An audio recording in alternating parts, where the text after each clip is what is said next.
Australian Financial Review's Cashban propaganda. Let's have a look.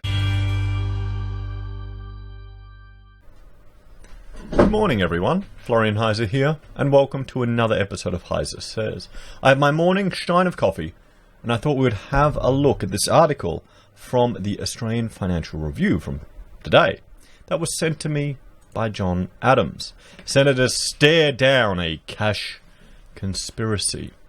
I would go so far as to say this is possibly an element of propaganda.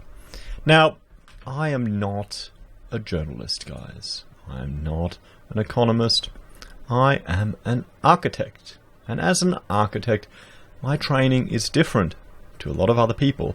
We're considered generalists in some way. We need to bring a diverse group of specialists together to create a unique one-off project. And so we get a little, we have an understanding of a lot of things, but we're master of none. So, from that, a big element of our training and education is the understanding and appreciation of precedent. When you're designing something, often you will be encouraged to look through history, look through other work, other examples, to draw upon, to learn from, to appreciate what has gone before, because that can inform what you're doing as a professional.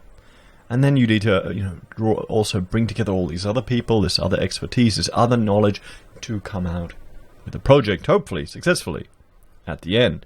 So what some people might call a rash conspiracy theory, I would say, is an appreciation of precedent set by other examples around the world, which is also being used by the Black Economy Task Force and other people to justify the implementation of this cash ban. So let's have a look here at what Andrew Patrick has written. So, we'll go here. It took one of history's great tropes, the global banking conspiracy, to demonstrate a little noticed but important truth about Australian politics. Beneath the daily rancor of partisan competition lies a long-term foundation of policy rationality.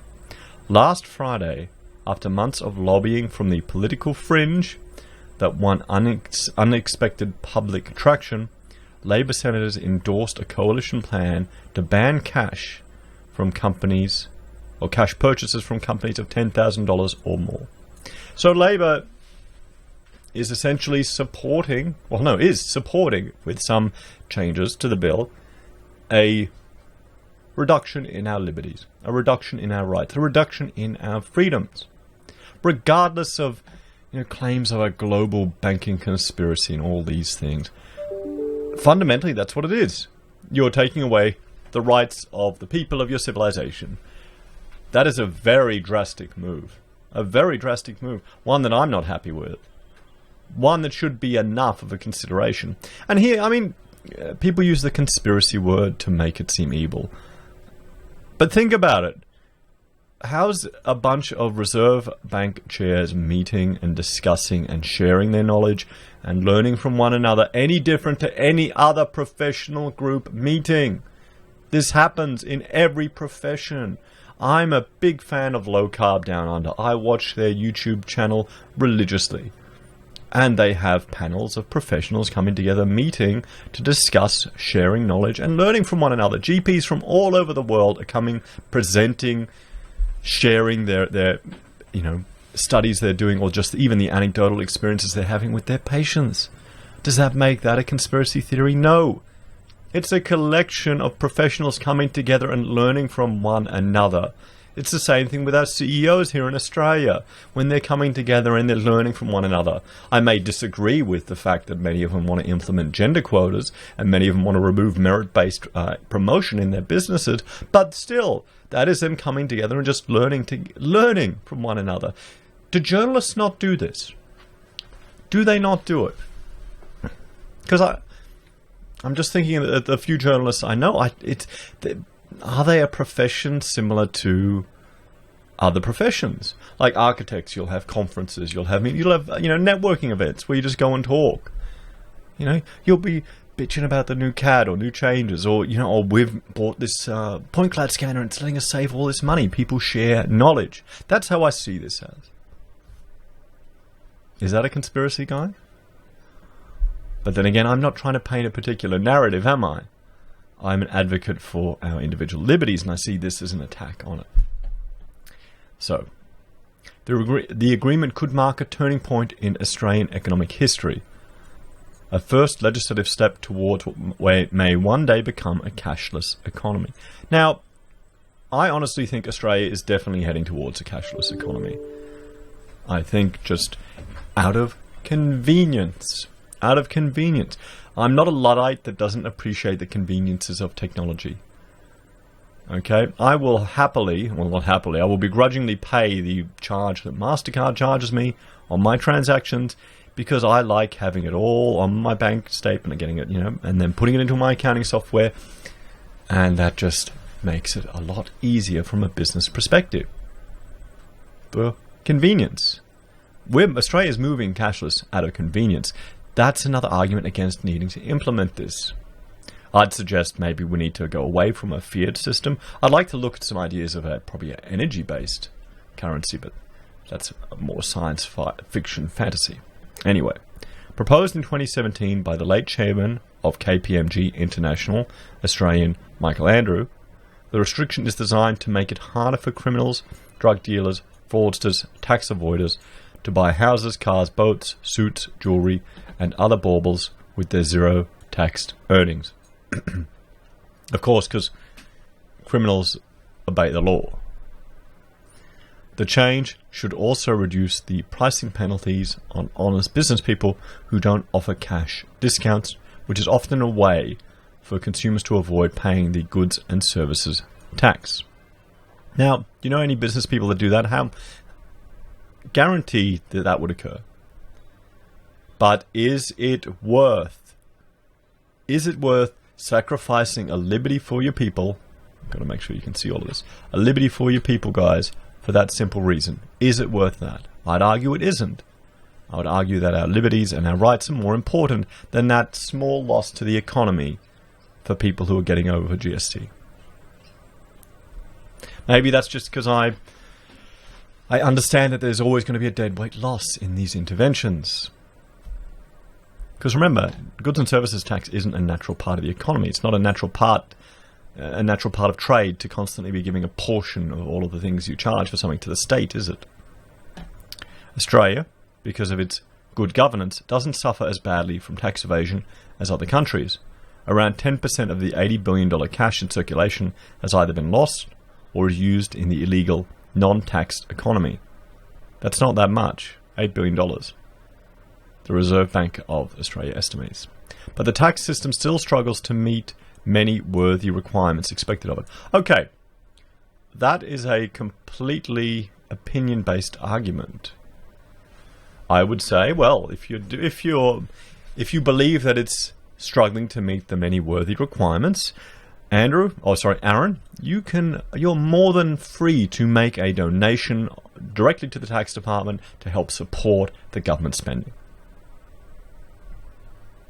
You're free to do that. You can pay extra. I think there's some footage. A libertarian channel was walking the streets of US and asking people if they think taxes should be higher for these services, and they were saying yes, definitely. I'm a Democrat. And they said, oh, here, look, you can donate extra money to the tax department. Would you like to do it? How many of them do you think said yes? Because he'd be a pay-as-you-go, wouldn't he? That's the thing. I've got a lot less respect for people who do pay-as-you-go with regard to their opinion on taxation. Because until you suffer the pain of transferring some money over to the department out of your bank account, then you've got no idea. No idea what it's really like. Anyway. So they're unable to muster enough political support to extend the GST or replace stamp duties with land tax. How about we cut some of the government spending that is proving fruitless? One big money haul is bridging the gap. How much money we're throwing at these remote communities with very little measurable outcomes. I'd suggest maybe we need to look at alternative ways of doing it, maybe freeing some of these communities from these socialist organizations that are essentially running them, these glorified body corporates that run the towns.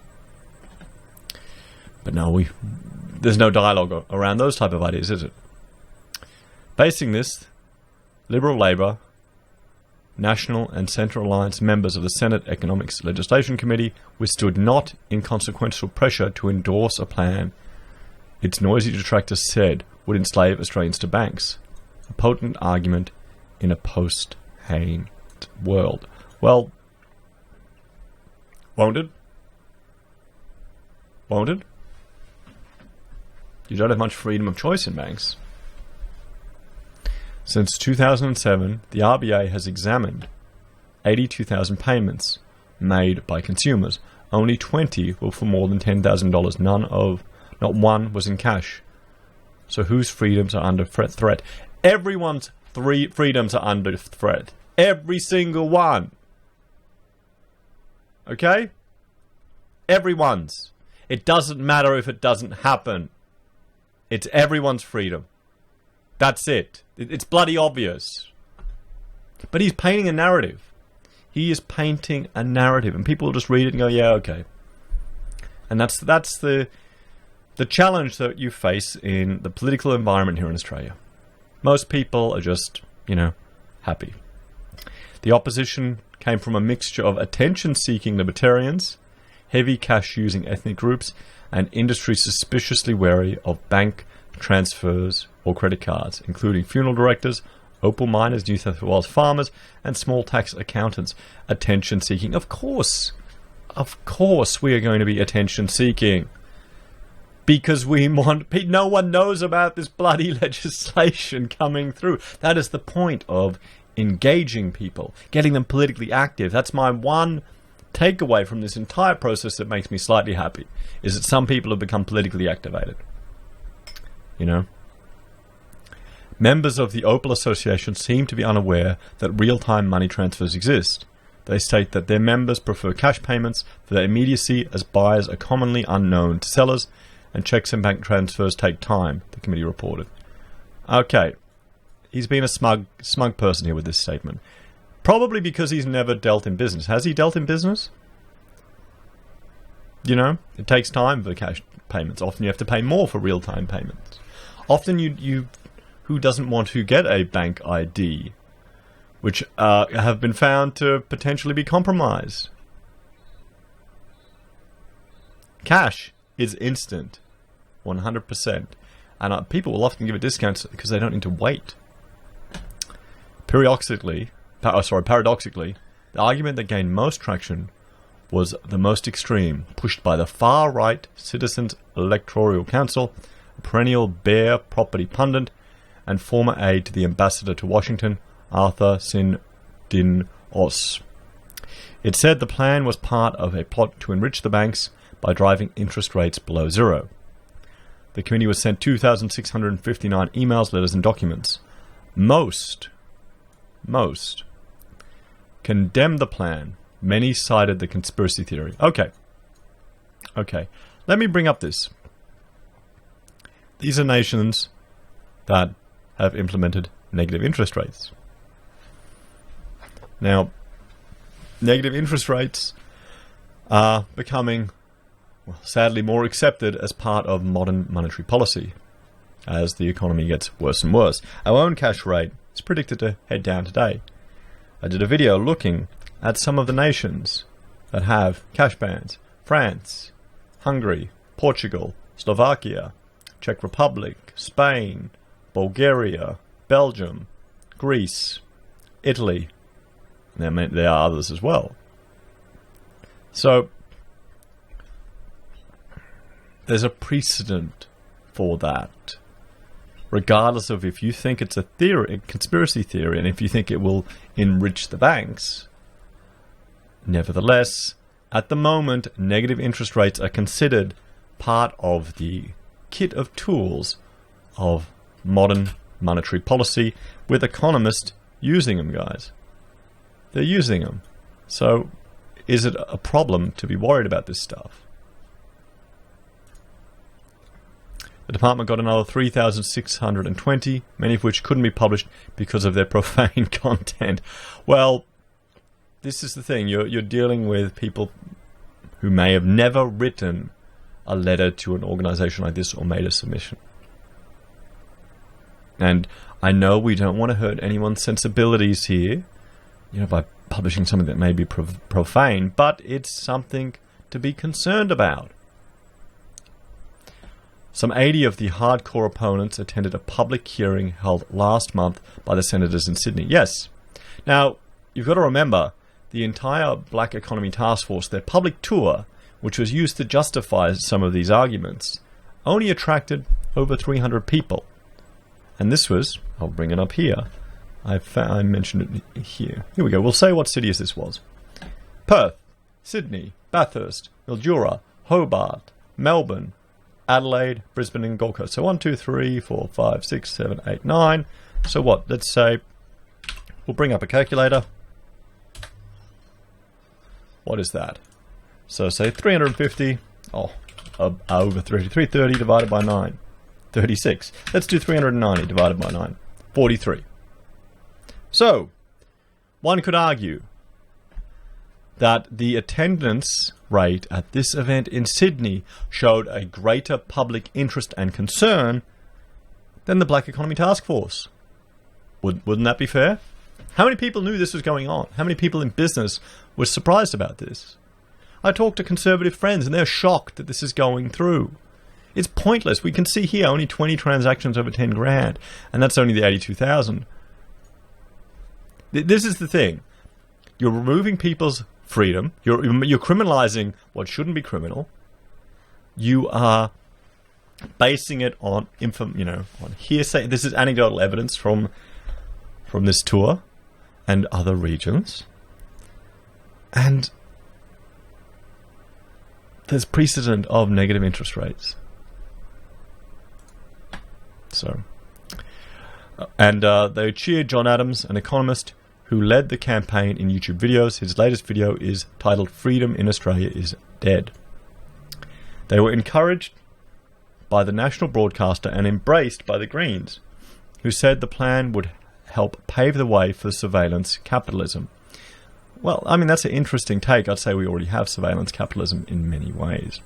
A former Deutsche Bank stockbroker, Greens Tasmanian Senator Peter Wish-Wilson, used extreme examples to condone financial systems that protect and preserve the wealth of billionaires. From facilitating wealth to people, to shifting wealth into offshore tax havens, digital payment platforms have been an enabler rather than a preventer of the movement of illicit money.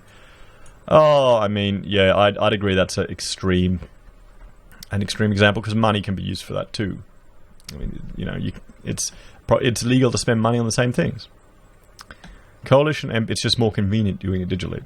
Coalition MPs led by West Australian Slade Brockman, their Labor counterparts led by Victorian Kimberley Kitching and Rex Patrick of the South Australian Centre Alliance, put aside political differences and collectively stared down the falsehoods.